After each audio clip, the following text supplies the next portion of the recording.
All right, more forward progress on Chrysler Imperial. Look.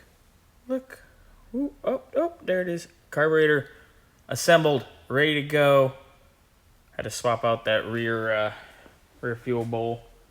It was really leaky. So, swapped it out, resealed the back half of the carb.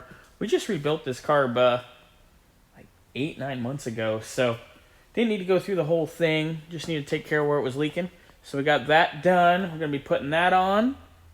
And then we got to do plugs, wires, cap rotor, a little bit of bracketry. Should be close to fire up today. If we don't fire it today, definitely going to fire it up next time we're over here. Making progress. Got the carburetor mounted up.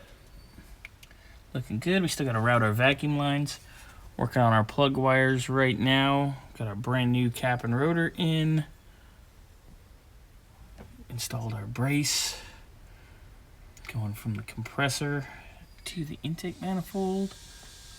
Our other bracket on there as well. Just got to tighten up the nuts for that. Ground cables on, as you can see. Putting the battery back here probably tomorrow. Wednesday afternoon, this baby will be ready to run. Getting close. This is our old cap with some of our old wires. I'll move over our separators here in a little bit. Just want to get everything routed first. Then we put our separators on, get everything buttoned up. Got to remount our coil. So it was hitting our carb a little bit. Just got to slide it around the bracket. It's coming along. Won't be long now. Alright, so we've had the battery on the charger for quite a while. That one right there, we had it over in the corner.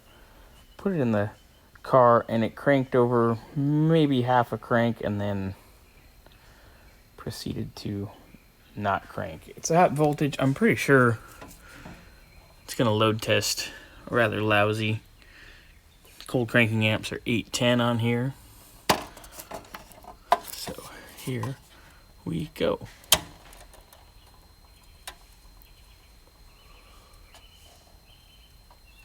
I can see it's pretty weak.